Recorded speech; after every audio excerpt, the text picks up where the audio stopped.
Good morning, folks. My name is Bashir Fancy. I'm the founder and CEO of Business and Technology Professional Association of Canada. Um, we're all about business and technology, both sides of the business, including certification, ethics, integrity. And you'll see when you get a chance, you can just log on to www.biztek.org, and you'll get a lot more detail. So I look forward to a very interesting session. So let me introduce to you who we have today. A pretty special guest from the United Kingdom. We've got Professor Yasmin Merali. She's a professor of systems thinking at the University of Hull in UK. Her research transcends traditional boundaries between the natural and the human sciences by drawing on computer system science to study the resilience of socio-economic systems in the networked world. Don't worry if you haven't heard the term. We will deal with that. She's an expert evaluator for the European Union, and her research collaboration includes practitioners from public, private, and third-party sectors, or third-party sector organizations. Um, the She received two BT fellowships and an IBM faculty award for her work on knowledge management and complexity. Her research agenda supports several postgraduate students, past students, and have worked on transformation of socio-economic systems in United Kingdom, Canada, Korea, Kenya, and India. Her current projects are concerned with the networked economy, focusing on policy formulations, international developments, food security, health, well-being, cyber social systems, um, marginalization and radicalization, everything that we see right in front of us these days. She has she has published rather widely in her peer-reviewed journals and is frequent speaker at international conferences. Her unpublished work includes reports for government, industry, and most recently her reflection on the deliberation of the roundtable on reframing the discourse on violent extremism, which he organized with the Nobel laureate uh, Amrita Sen and Dr. Kamal Hussain. Now, with that, I'm sure there's a lot more about her that you'll be able to look up. I welcome Professor Yasmin Merali to this fancy that conversation. So good morning and welcome. Thank you. So what we're going to do, we start with, because a lot of people, some may have heard, some may have not heard the term. Why don't we start first by explaining what is it that we are talking about when we talk about systems thinking? Then we can get into the real stuff. So you want to explain what systems thinking is all about? What does it Oh, mean? sure. Yeah. Okay. So first, let's get the technical terms out of the way.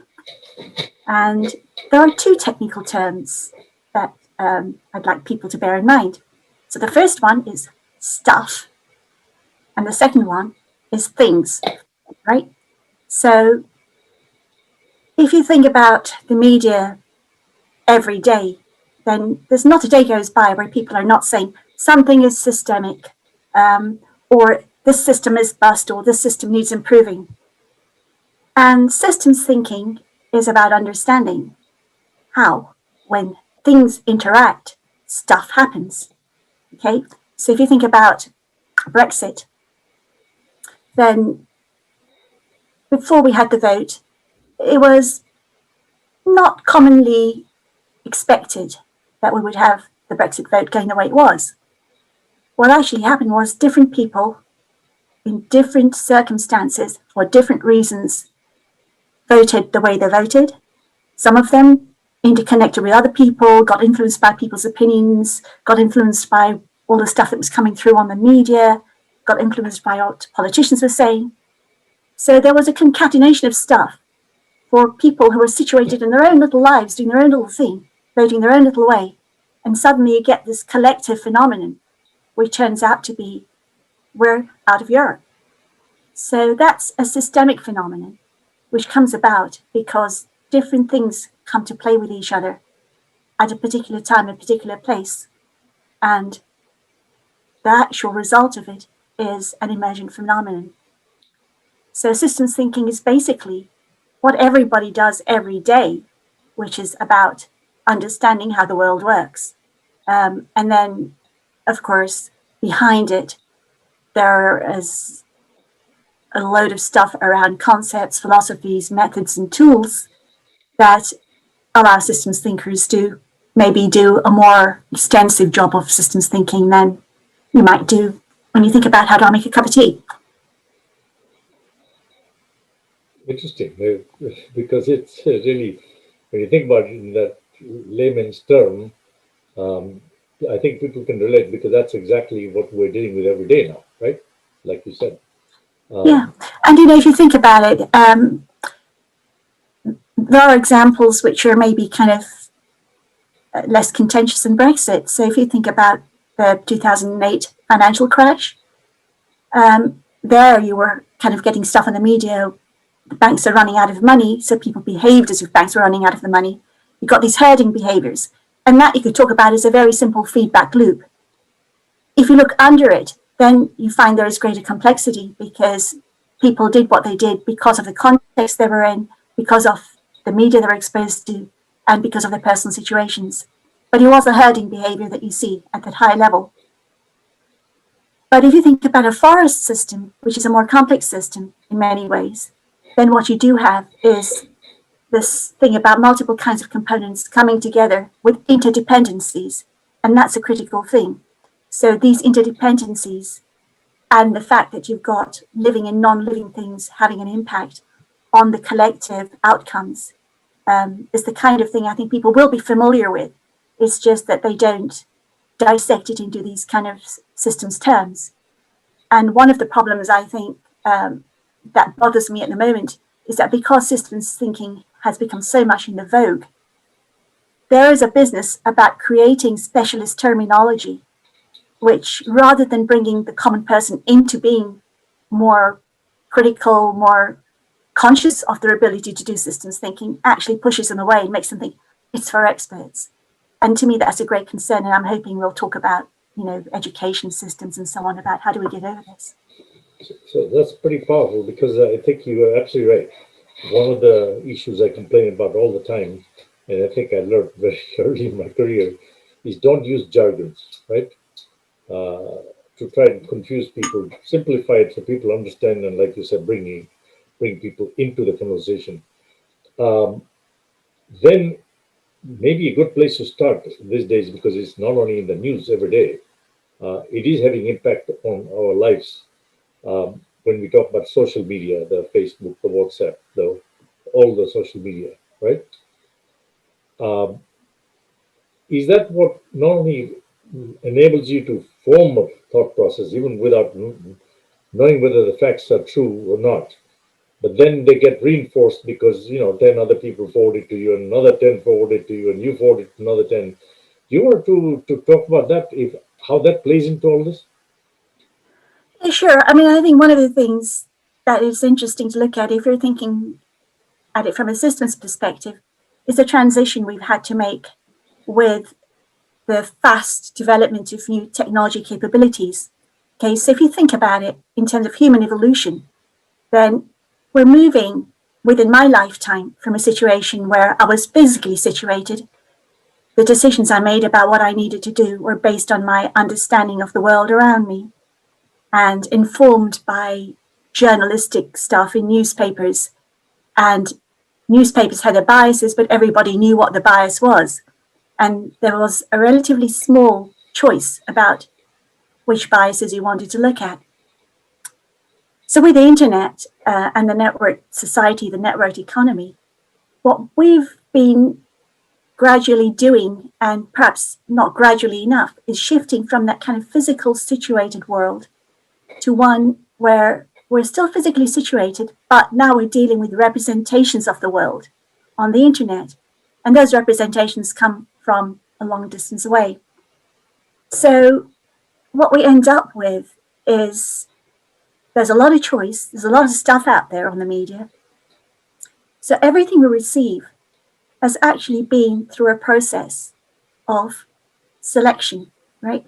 So what we're dealing with is not the real world anymore, but representations of the world that somebody has created by, let's be charitable and say, taking a bunch of facts, packaging those facts, and sending them to you. And what that's ended up doing, and I could see this coming a long time ago, is actually created silos of belief systems, which are all based on fact. And the problem with that is that you get this kind of reinforcement because we can't look at everything, nor do we, I hate to say, are naturally disposed to look at stuff that doesn't go with our opinions. So you end up with these silos which are self-affirming, self-confirming. But I think the most dangerous thing is they're self-justifying because you can find a bunch of facts out there somewhere that will fit any explanation you want to put on anything you want to do. And that's a very, very dangerous place to be going. So, the kind of original idea or the euphoria about the internet was we're all going to be connected, we're all going to be more together, we're all going to understand each other better. But in fact, what it's done is created these silos, which are almost like concrete bunkers. And people get on happily in those. The problem comes when those silo boundaries don't hold and we end up with a clash of belief systems. And that's happened. A very beautiful illustration, a very sad and tragic illustration, but the storming of the Capitol, and that's kind of a beautiful example to illustrate the kind of thing we're going through. So this thing about representation is one thing, and the other is of course interpretation. So I might give you a representation, but the way you interpret it will be within your situated context. And even if I have the best intention in the world, it's quite possible I send you a message, and because we're not close to each other, you interpret it in a certain way. And it fits with some explanation that you have. And we don't have a dialogue, we don't have a discourse. So, there is a lot of stuff around which is very dangerous, not because of the malign stuff that we all know about, the misinformation, the disinformation, but even well-intentioned communications can create very dangerous effects. And of course, the second part of this, right? So that's technological capability, but the network effect is the other thing that really screws things up, because what that does is that it speeds up the dissemination of anything you want to do. Because if I've got two friends and they pass it on to two friends and so on, it's a nonlinear exponential explosion. So that's one thing. And then of course with the IT, it's the reach. So it goes far, it goes fast. And if you retract it, retractions always stick less, but also diffuse less than the first misinformation, which leaves a trace in people's thinking. And nobody goes back to it because the retraction is just like in the days of newspaper, it would be very small on 15th page or whatever. Now it's you made up your mind whatever you heard, and you're absolutely right. And you just touched on the 6th January attack on Capitol, and now you are seeing that the camps that you refer to are so hardened that it doesn't matter what facts you put before them. The fact that the Republican Party, we're not going to politics, but just to emphasize that point, what you just said, they probably know, I'm assuming they know, that there was something wrong done, but nobody's willing to say it. And so you going against the party lines or the camps or whatever the silos you are in. That's the point you were making, right? Yeah, and I think it's kind of, when we get to politics, it's slightly more interesting because that has always happened, right? Because Right, people right. have got their interest within, if you think about it, you could argue, well, Republicans might want to get rid of Trump so he is not able to stand for office again.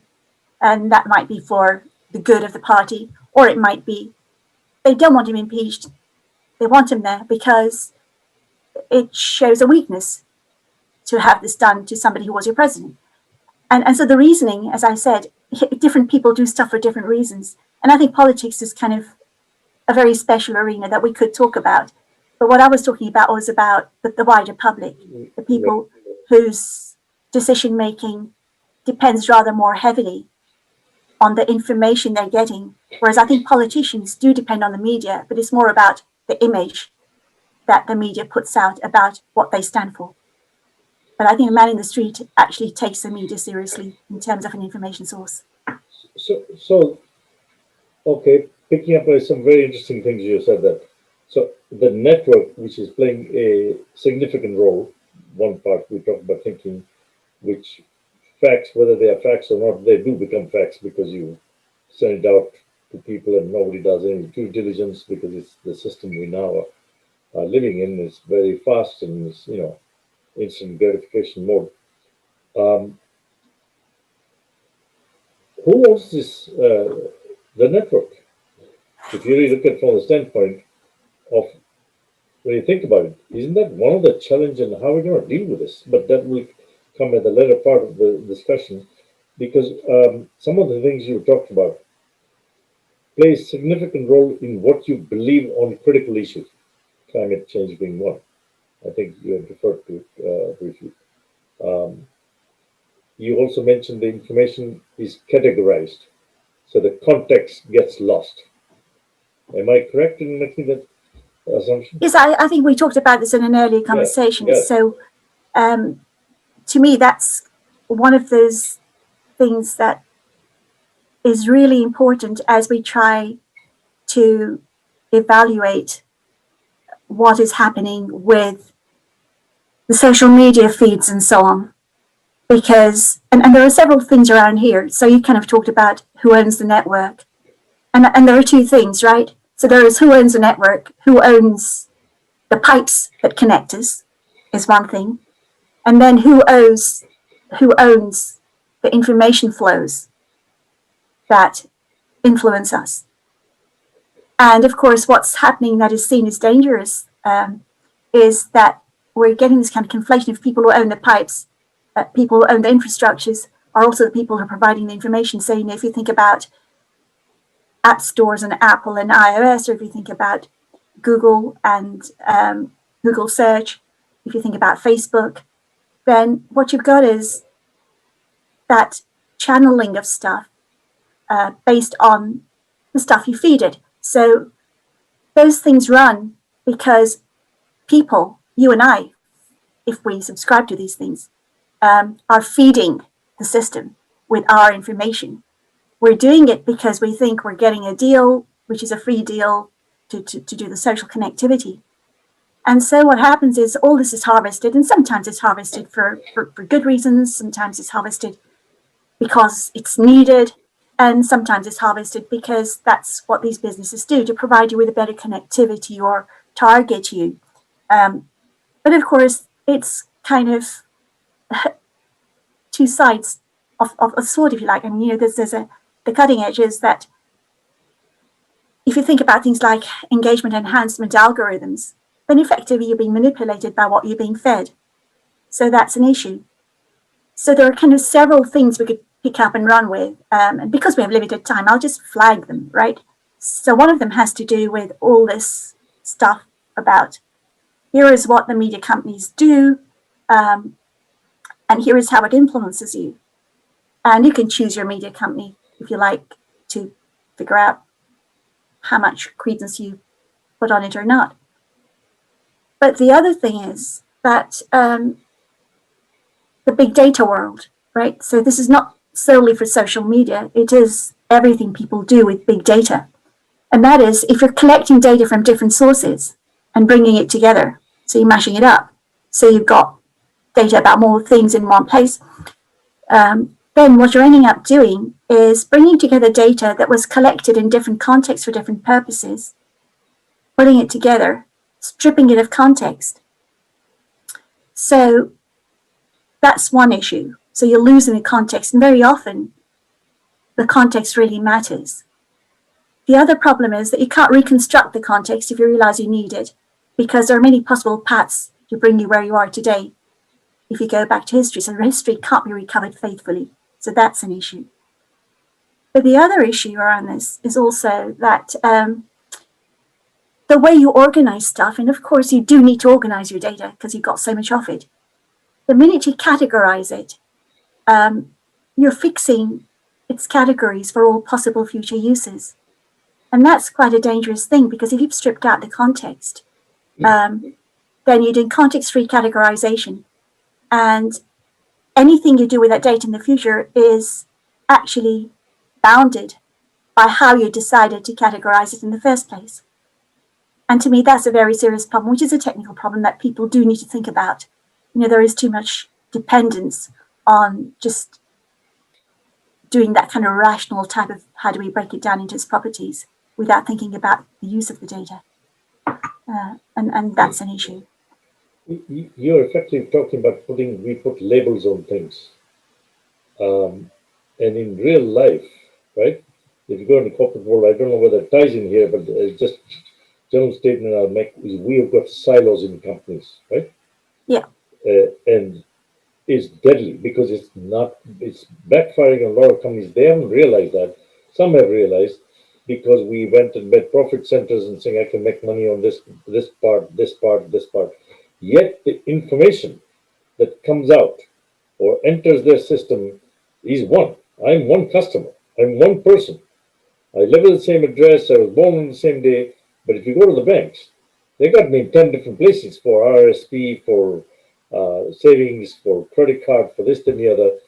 And they lose out on the bigger picture, right? Of why I do certain things in context. And I saw something this morning, in fact, it's on LinkedIn, and the argument, and I would like you to comment on that because I think this goes to exactly what you're talking about. The discussion where a friend put the stuff in about Uber, that Uber is taking advantage of the drivers. Okay, they don't pay them decent wages, and I think it's very true. Somebody overseas on one of the continent down under passed a comment saying people who are passing these comments don't know anything or they don't have any experience of using this service and they're making these comments. Well, I have traveled globally umpteen times. I have used this service, and I think that comment doesn't take into context the situation, right? A broader situation. What am I talking about? I have talked to the Uber drivers, but because my training comes from the audit background, start of my career, I don't ask the question the same way as these people do. I come at it from 15 different angles. And what I found is that he's happy because he was without a job or anything for 2, 3 years. So he's getting something, right? But he's not happy. So then I turned and I felt very bad when he told me the whole circumstances that is he happy? I don't think if anybody was being honest, they would say they're happy in Uber because of the situation that we know. I was going to give him a tip, and he said, if you give it to me on credit card, I won't get it. Meaning he'll get some portion because that means whatever the policy was, I can't recall. I said to him, I'll give it to you in cash. I'll give it to him in cash because then he keeps it. Now, this is a trip from downtown to Mississauga where I live. And my point being that a judgment call was made by somebody where the comments being made by here are very accurate by these CEOs that made it, that, people are not being treated fairly and yet there's a defender based on what he experienced because he traveled, pays the credit card and saying, so you do this thing, are you happy? Yeah, maybe in Australia this guy is happy. Maybe the rules are different, but that's not the way it is here. And that's not the way it is in many places. Comment on that in terms of how. Okay. Yeah. Yeah. So I think there are a couple of things, right? So the guy who was saying you don't know anything was actually thinking about it in terms of the service he was getting. And, if you do take Uber, then it can be very quick because you've got a driver in your vicinity. It's very efficient. You can pay very easily. There's lots going for the service you receive. And if that's what you're happy with, then fine.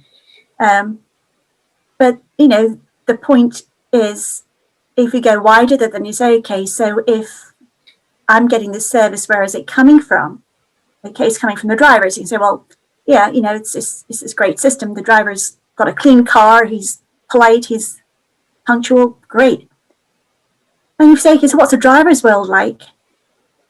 You're not going to ask that question unless you have a notion that there is a connectivity between what you're getting and where it's coming from and what is beyond the service, the face of the driver, the life of the driver, etc. And of course, that's related to the wider thing, which is the gig economy. And again, that's something that I think does bring us back to technology in some ways. But it also brings us to the bigger problem, which is society and the social contract that's broken down. So, you know, if you think about the UK, then we can sometimes feel quite good about, oh, well, we've got better employment, our unemployment figures are improving all the time. What we don't talk about is you've got in-work poverty. So it's people like the Uber driver, people like social care workers, who don't get paid for the time they travel to work. They get paid by the hour for the time they spend with a client and so on. I mean, if people are interested, you know, a very good example of this is watch Ken Loach's film, Sorry We Missed You. That gives people a really good idea about the life for these people. So the idea is that, you know, what we're able to do is to break stuff down into these zero-hour contracts, the gig economy type of stuff, which works very well for the well-educated consultants who can freelance, get jobs where they want. So it's fine. They've got all the flexibility, and that's what people who will argue for the gig economy will always put forward and say, people love it, it gives them flexibility. But then there's all the stuff around workers' rights and so on, which isn't there. So it's really a symptom of society. But coming back to technology, I think one of the interesting things is around AI. And that is, you know, if you think about the very early days of AI, then the hope was optimistic, just like it was for the internet. So the hope was that AI will augment what people do, not replace what people do, not displace what people do, unless it is sort of really slog work that automation will take away from you. And what has happened is we've ended up downskilling and de-skilling people because we can actually do a lot with computerized systems. And, you know, this isn't a new thing with AI. It started with BPR, business process reengineering, where suddenly we had these integrated systems and work fitted in with what the computerized process dictated you did. So there used to be a program in the UK called Little Britain, where this person sat by the computer and couldn't do anything the customer wanted. And she said, computer says no. And that's like in the 80s, 90s, I can't remember, but, you know, it's still the same kind of thing, but more so in more subtle ways.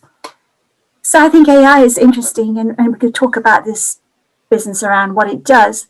And of course, the other problem is back to what I was talking about with the data stuff, because again, with AI, it's not perfect. So when we use artificial intelligence to figure out what patterns of behavior we can talk about sensibly, the training sets that are used are often very biased.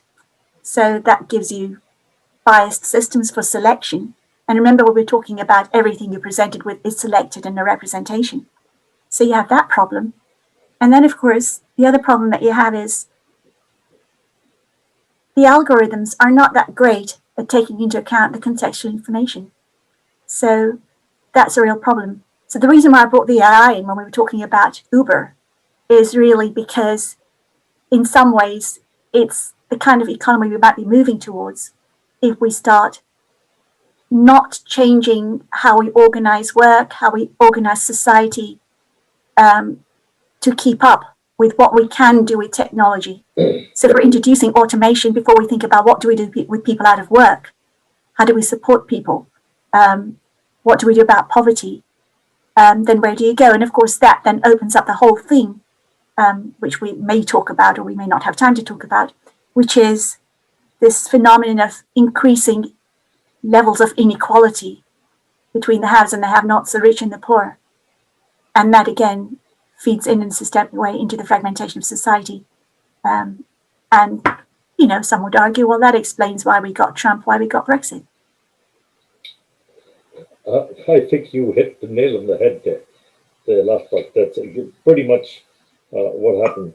But it's very interesting on AI that you talked about, because if I'm Uber or whoever and using AI, all I'm interested in is how many times a week you use, what time you take your brides, approximately what distances you go, how many times, all those wonderful things. So I can capitalize, make sure I've got enough cars to optimize in that area. I've got enough people trying, but they're not looking at why you take those trips.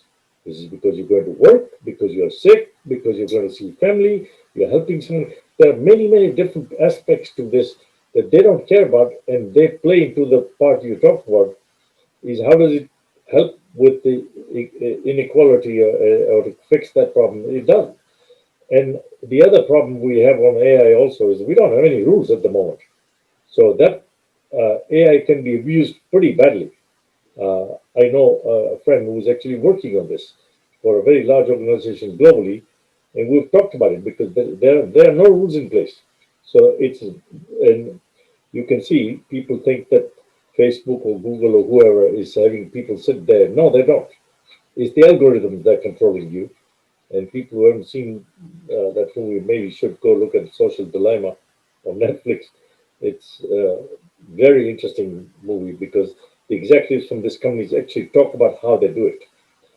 So that is quite interesting what you touched on, which brings me to the the other part, and then we'll look at potentially how do we solve the problem. That education plays a role. We'll talk about that in a second. We don't talk to each other, or we do. I'm using your comment of last time, which is actually very accurate, and that's contributing to this because we are in the categories of silos. Am I correct? And you mentioned this. If you can elaborate on that, which is that we talk past each other. We don't talk to each other. There's a pretense that social media allows you to talk to each other and whatever, but that's not true. We talk past each other. You want to talk to that issue? I think it's, well, there are two things, aren't there, really, because it's not reasonable to say we should all be connected and always be aware of what's going on. And I think that's one of the challenges. But I do think that in some ways, what we've ended up doing is developing social norms, right? So we're kind of co-evolving with the media capabilities. And it's one of those kind of self-reinforcing things that happens. So if you want to be using technology, then things like this are fine. We're face-to-face, we're talking in some kind of way, we can discuss, argue, debate. A lot of stuff is done through emails and written communication, asynchronous stuff. A lot of it is done because people want to make sure their backside is covered, so you want to leave a trail of what you're talking about. A lot of it is done because really what matters is recording transactions. So there isn't that space to do the exploration and so on. But the argument against that is, of course, efficiency. And one of the problems with that is that if you talk about what you're supposed to talk about, because this is what you should be doing, it's only legitimate if it's related to the job that you're doing, to the work you're doing, to the transaction that you and I are going to have, then that's kind of siloed for that purpose. It doesn't give you the room to explore. So that's one of the problems. So you don't have organizational space, if you like, where you can talk about stuff and shoot the breeze like we're doing, right? This is a lovely thing to be able to do, is just to chat. And there isn't the space for that. And of course, the more that we move away from being physically co-located, so the water cooler conversations, as the trendy thing was in the 90s, don't happen anymore. You can try to design artificial contrived water cooler situations virtually. But to me, those are not the same kind of thing, because there is also a great deal to be said by the spontaneity that you have. I mean, some people might go as far as talking about pheromones and their effect on them, the mood that you get, the situatedness the embodied presence and so on. And none of that is there. And, I don't think there's time to kind of go into that. But there is this thing around perhaps crippling ourselves by denying access to those embodied things, because we're shifting from a world where everything was embodied into a world where we're kind of schizophrenic. So we're embodied where we are, but then most of what we do is disembodied. It's through media, it's through representations. And of course, the other part of it is, especially for young people, the problem with what you're presenting to the world is in your control in some ways. You can manufacture it, you can create a persona. You need to create a persona that is competitive enough because everybody's out there. You're not just competing with your friends around you, now you're competing with your friends, their friends, and people you don't even know who, might just want to be critical of what you do. That's very interesting. Yeah, it goes to some of the, because you have talked about some of the loopbacks and what we just talked about, communication and not being, having the luxury of water cooler, right, kind of conversations. And they were very, very powerful because even in my audit background, I picked up more stuff when I was standing up I'm talking about in UK, and when I started my career, when I was in a line waiting at lunchtime, I deliberately went, that's what you do, but kept my mouth shut and was listening. And they're talking about some of the problems, and then I would drill slowly down and I would find out more stuff there than I did in the boardrooms and people who were in power. Because that's the people who know the stuff, and we don't have that anymore. We don't listen to these guys.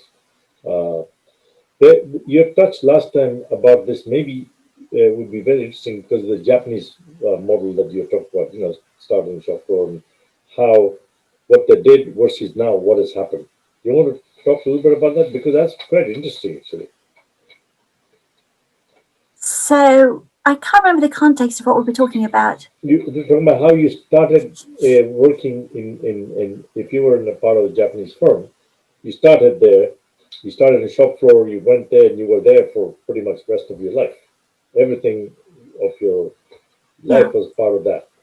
That changed. So, yeah. So I think that when we had that conversation, what I was talking about was the problem, if you like, of the way that organizations organize themselves or have historically organized themselves, mostly driven by the rationale of efficiency.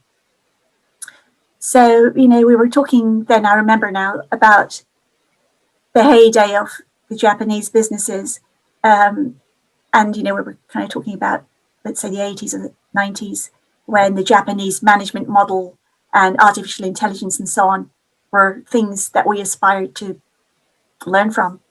Yeah. And of course, the Japanese model had that. It had things like job rotation. You didn't stay in the same position forever. You started out from the shop floor, moved up to management. You had jobs for life. So you had loyalty to the company. And so that was your kind of controlling framework, if you like. And then, of course, there's a Japanese culture, which is about conformance. So the idea was that you could have all of that, but within that, you could then do things that we would see as luxuries and not efficient. So you could have several teams working on the same project, competing with each other to try and come up with the best solution. And that means building in redundancy. The shop floor working upwards means building up a network understanding of how the whole thing works. And the kind of models that we went with, and Ford was a genius in his time for doing his production line kind of stuff, is we went for the modularized model, which is great for efficiency because everybody does the same thing in one place, but it's terrible for that integration. So when we had that business process re-engineering revolution, when the emphasis was on nice flat processes, cut out the layers of management that you need to connect these silos up, well, that was kind of okay.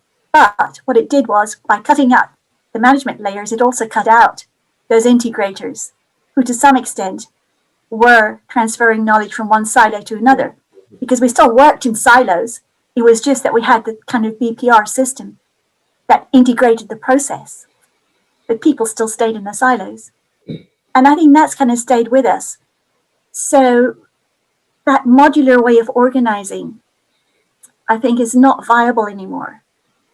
If we move to a situation where the rhetoric is today, which is we are in a dynamic context, in an uncertain environment with unpredictability.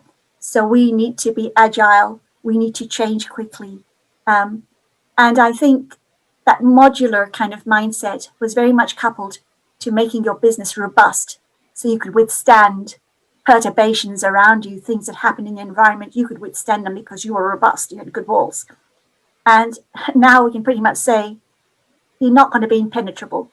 So something is going to get you. And of course, in the IT world, you're going to get attacked. You're going to get cyber attacks. There's no way that you can be immune to those. So what you need to look for is resilience, right? And resilience isn't just about how do I restore myself to a past state, because the world was like this before you got attacked. The world is now like this after you got attacked. So what you need to do is to figure out, how do you keep your viability in a situation where you don't have those strong walls? And that means you need to think about how you organize yourself, how you organize your capabilities, what capabilities you have. And that's where complex systems thinking comes in, because complex systems thinking is all about understanding network structures and the dynamics of those networks. And that's where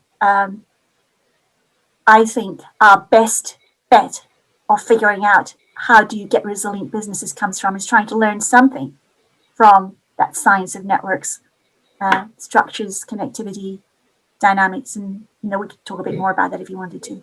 Absolutely. I think you've gone to how do we solve the problem, some of the things. And I think we can drill down there because you've talked about, a couple of very important things there. We go to education, critical thinking, which we don't seem to be doing these days. The We identify deviations, if we do, and then we deal with one part with kind of the issue about governance and oversight and security. Yet a lot of things have been exposed here. If you were in charge today, whether you're a CEO or we're looking globally, what are the key things that we must do? Even if they're not, none of these things are overnight process, because we didn't get into this mess overnight either. Where should we concentrate to start to bring this thing together? What are some of the stuff you talked about? Of course, education is going to be key. What do we do with information is valuable. Our own values, ethics, our capabilities. There are many, many aspects that you touched on. And who are the stakeholders? And how do we bring all of them in? And I'll tell you a comment that a young guy made to me on one of the panel sessions that I was doing. And I got a text from him. Really smart guy. And he's asking me a question, very good one, actually. It's not because of lack of trying. He said, there are a lot of older people around the room here on the panel. They're very capable, and they're talking about this, but nobody's asking what I think as a young guy. What my view is, what are the challenges I'm going through, right? And he's right. He's absolutely right. So I'm doing something about that, right? Because I don't let those things go.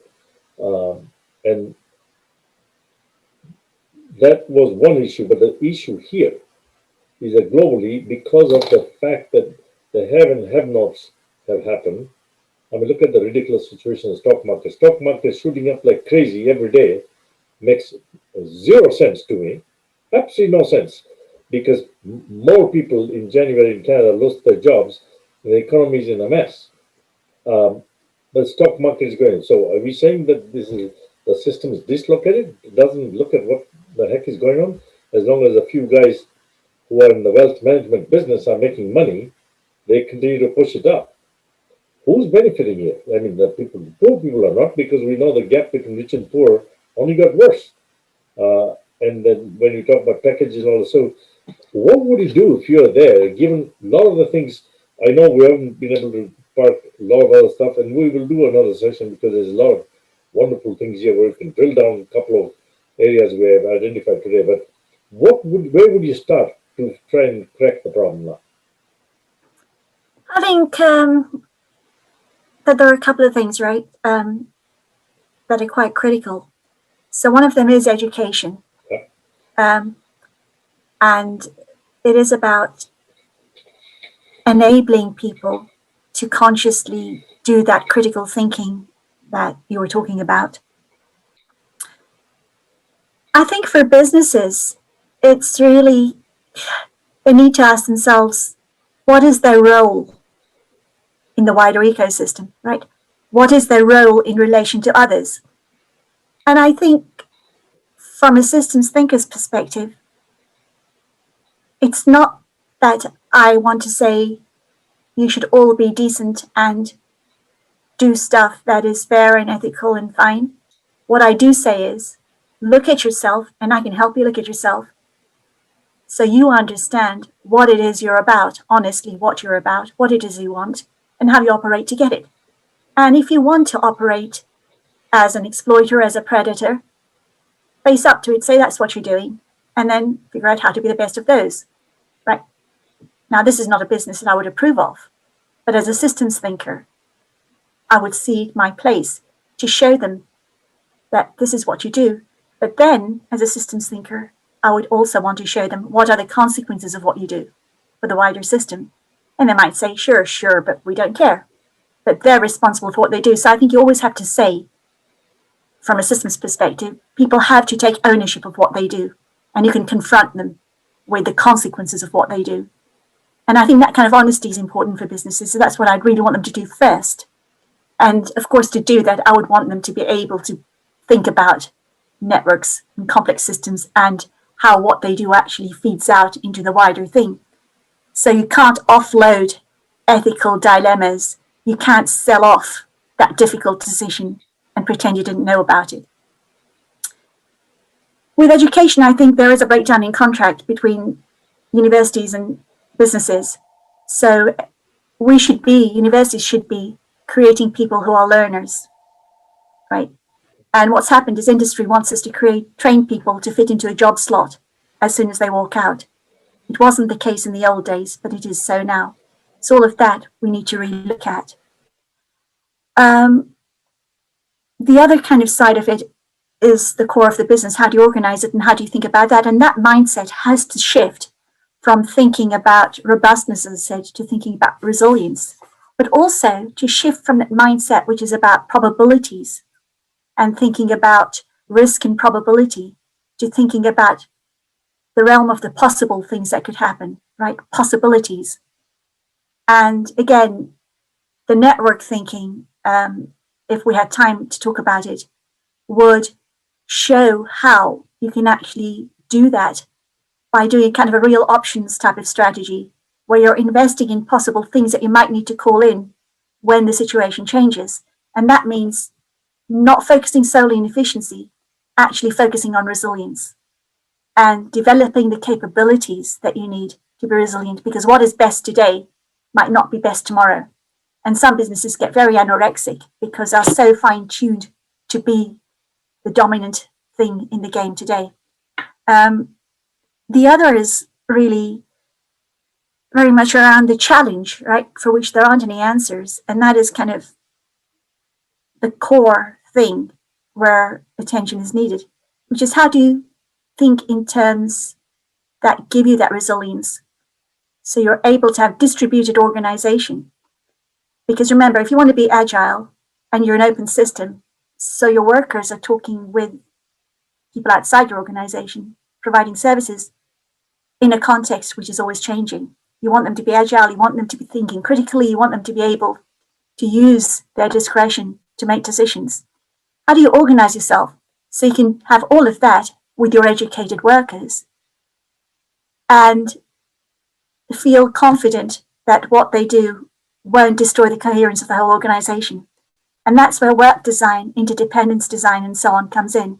So that's where systems thinking again is important, because you need to understand how you design these kinds of things. And in my opinion, the most sensible, viable way forward is imitating nature, which has a combination of both modular organization for efficiency and then a kind of a hyper network design around that, which gives you that connectivity, that quickness of response, because that network organization gives you two things. It gives you the ability to maintain a steady state when the world is changing, because you can do things like change the network connectivity, use the multiplier effect to do fast changes and so on. So it gives you that. But it also gives you the ability to transform yourself by using the same mechanisms. So orchestrating the network is what you need to understand how to do. And of course, on top of that is everything we've already talked about around operating in this internet-enabled connected world. And a big part of that is information, communication, representation, and so on. I can't hear you. I've lost you. Sorry, I muted myself not to have any disturbance there. Sorry about that.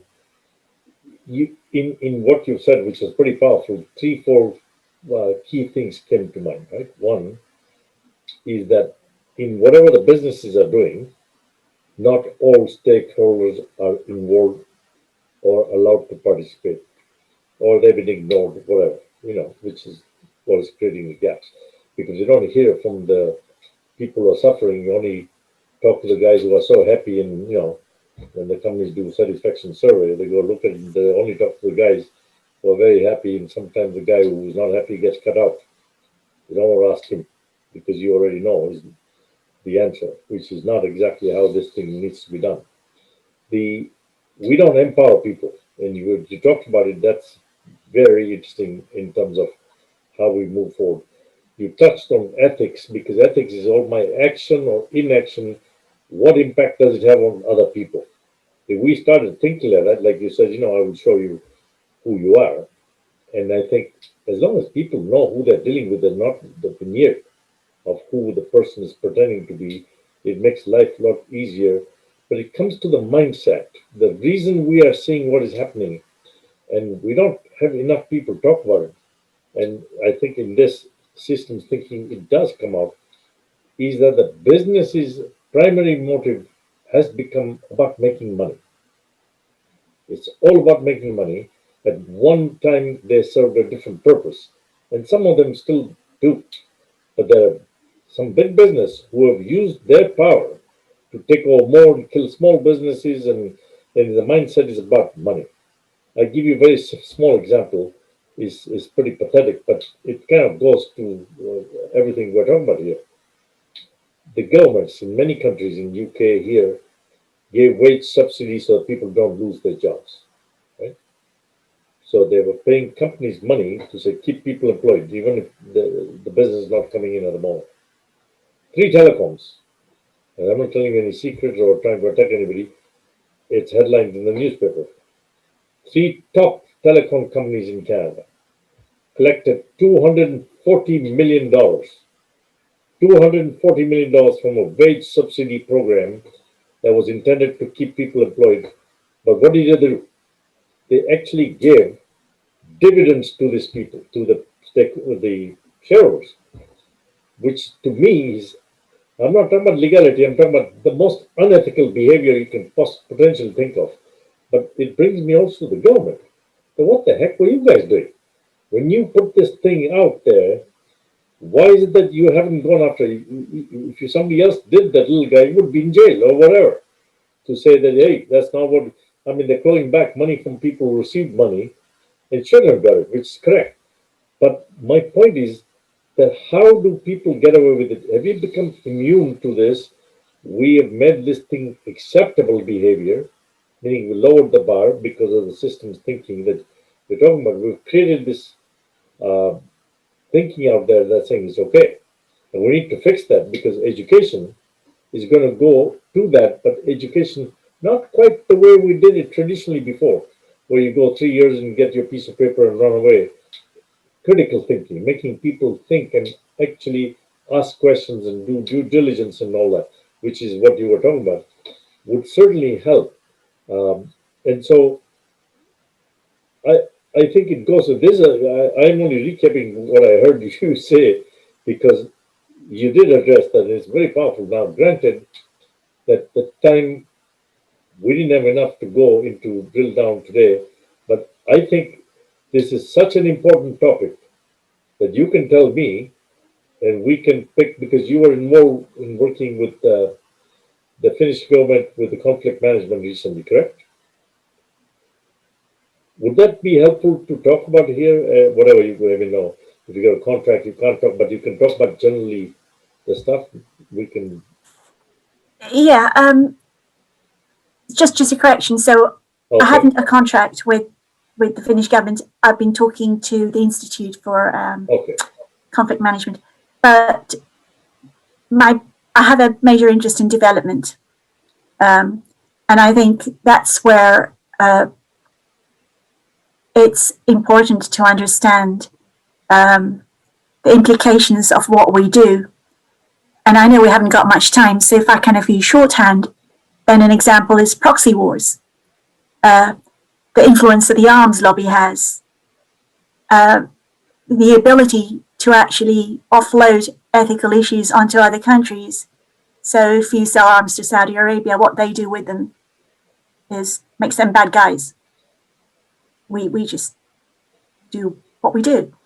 And that's becoming harder to do, right? Because if people did think about it in systems terms, they would understand the relationships, the implications, the effects that emanate from your actions. So I think it's getting harder and harder to dodge ethical issues, which doesn't mean that powerful people won't continue doing it. Powerful governments, powerful businesses, powerful individuals will do all of that. Systems thinking can't fix that. What systems thinking can do is, if these people are unaware of what they're doing, it can show them what the wider implications are. If they are aware, it can show them the responsibility they need to bear.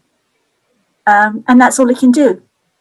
And of course, what it also can do is if everybody takes the route of thinking about systems and their connectedness and stuff, then civil society is the big thing that we have on our side. Because civil society can do things that, if it comes together, will make people listen, will bring these things to the table, will make it harder to continue with this unethical behavior. And that comes back full circle to education, because it is about enabling people to do that critical thinking, to understand what's at the core of the problem. So, if you think about Palestine, you think about Black Lives Matter. It isn't about these people being black. It isn't about Jews against Arabs or Muslims. What it's about is people want their rights. It is about human rights. It's about human dignity. And quite often, bandwagon movements lose that core of systems thinking, which says, what is the root issue? What is the thing that we're defending? And get distracted by, is it a one state or a two state solution? Right? And the question isn't about, there's a big issue, why is there inequality? Why do we have the situation with Black and ethnic minorities being further down when you think about that divide, right? What is systemic that's leading to that? It's not enough to complain about the fact this is happening. It has to be thought through. And what are the mechanisms to underpin it? And then you can start tackling those. And to me, that's very important. And I think that's why education matters, and systems thinking should be something that people are educated to do. And I think it's more important than training people to walk into a job with the skills they need. because it used to be businesses who were responsible for turning me into a worker when I come out with a degree. And that 3 years to get that degree should have been aimed at making me a lifelong learner. That's a very powerful point you just left. That is not what is happening, but we need to correct that. And you're absolutely right. I think the bottom line is systems thinking may not fix your issues, but it will expose and show you what the links are and what the problem is, right? Or why is it created, and then we can go about fixing. Because there's some very powerful stuff here that we can perhaps look at. Because, as I mentioned last time, I don't think 1 hour is enough because this is a very significant topic, right? That needs to be drilled down. And perhaps what we can do is go to a couple of things that we talked about, and just drill down and show examples of what the problem is, right? And here's how it was working and how it can be tackled. So we don't have to go boil the ocean, but we can take a couple because it'd be fantastic to people who now are saying, okay, this is interesting, right? Because system thinking is a pretty powerful topic when you think about it, because you're right. We started the whole conversation by saying you hear the word, we have a systemic problem, right? Obviously, the system is flawed. When we look at today, even the government making decisions, Canada has contracted for nine doses per person, okay, but we don't have the vaccine, and we are lagging behind. So why is that? Because Canada negotiated first with China, right? You're going to think about or examine the thinking here. We negotiated with China to do a joint venture and produce them here, while we had actually imprisoned the CFO of Huawei here, which we didn't have a problem with them. But Donald Trump or US said they've broken our rules. Not the global rules, American rules. Whatever they may be, they were cooked up, they were right, is not where I'm going. But that's what happened, and we arrested, put this person in there. 2 days later, Trump is saying, if they only accept my trade deal, this problem will be solved. So you know it's not about breaking rules, it's a political problem. How Canada found itself caught in that is a very good question. But park that for a second. Knowing all that, we negotiated with China for this agreement, and China backed out. Okay, as any reasonable person would think, you got a problem.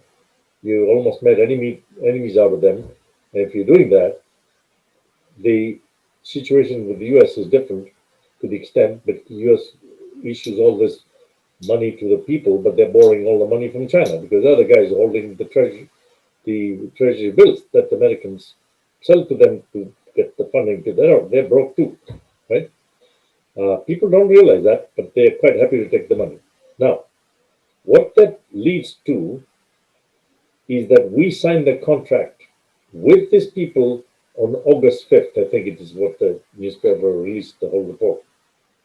So by that time, everybody else had contracted. So we were at the back of the line. That's why we're not getting the vaccines.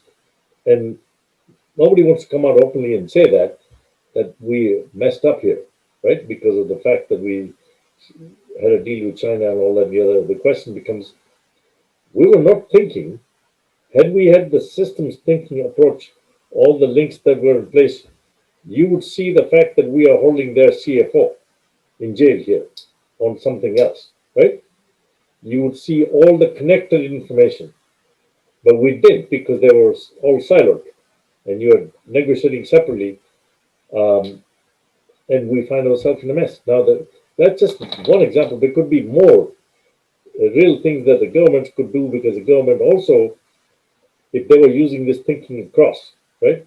Different ministries and different things, you would see a bigger picture of you, me, and how the government can play a role. Help me, how I can play a role. I see things, they see things, and we could make things better and efficient without me losing out or them losing out, right? And that's what one of the things I read in here, which is quite interesting. So why don't we take that example, that type of situation, and see drill down, because I think you've packed some fantastic stuff here today.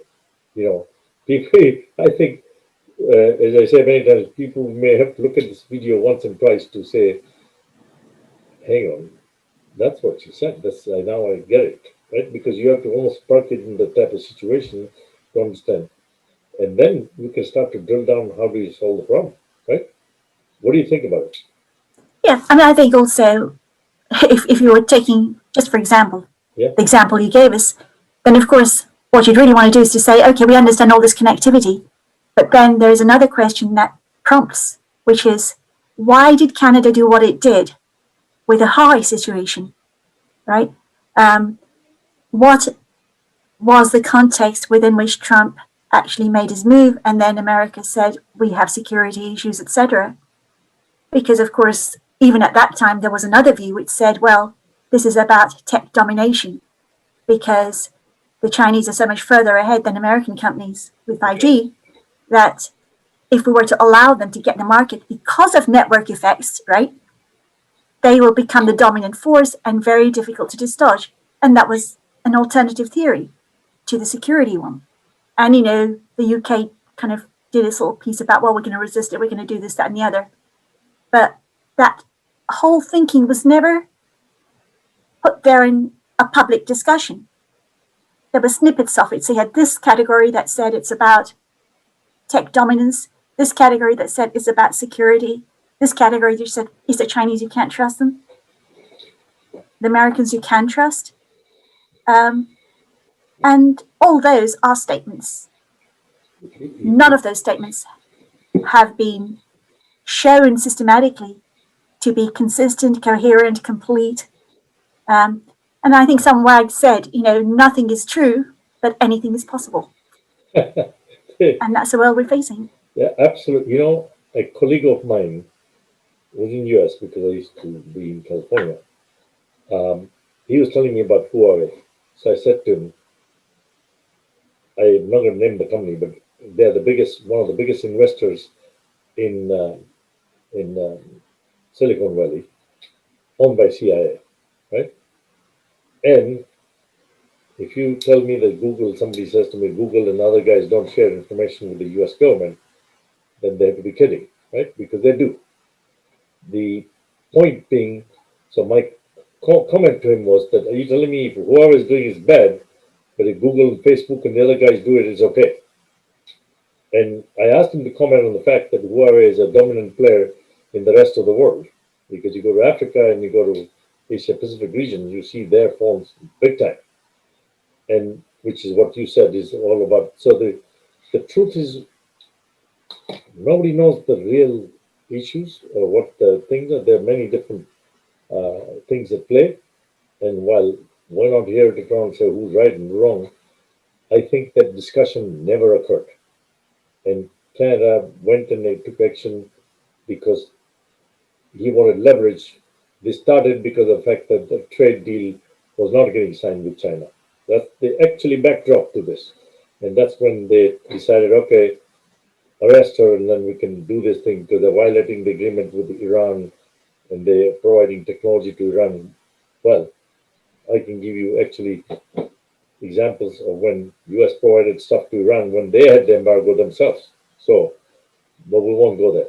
Point being that there is a lot of countries and people who do things for different reasons. And yeah, you're absolutely right. But I think we can take this is a very good example, not Suwara, but many others, to turn and look at and saying, no one side is right about everything, no one side is wrong about everything, but if you see the linkages, which we don't these days, that's the problem. Um, I operated my career because of the fact that I started in internal audit and then went to every different area. I look at the, I step back and I see things and they come up with stuff that I get stunned when these guys are saying, well, where do you get that from? What do you mean regular? You just got it from your people. Because I look at things differently. I look at the kind of the way you're talking about it. Is what are the impacts and how these things are linked?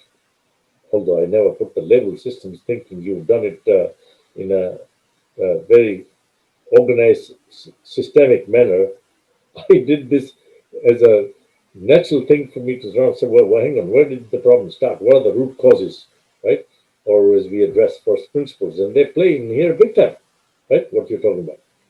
So I I think you've given us a lot of food to think about, and we can have a chat offline and figure out what we drill on part two of this, because there's enough meat here that we can be helpful to everybody, and then it doesn't hurt to even get our.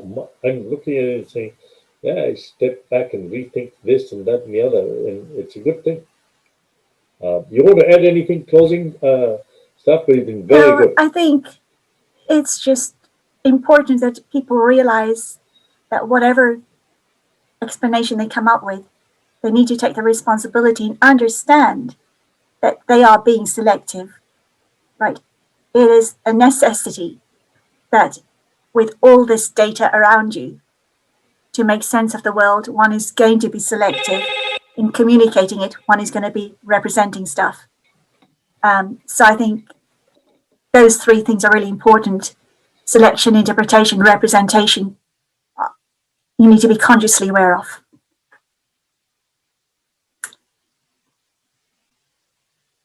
So thank you for an enjoyable conversation. Actually, thank you.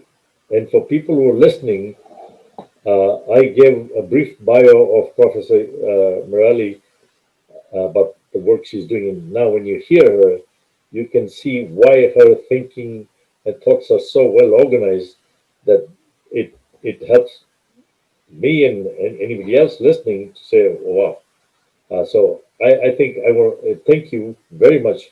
And I promise you we're going to do session two here because it's very helpful. So thank you for doing this. I truly appreciate that.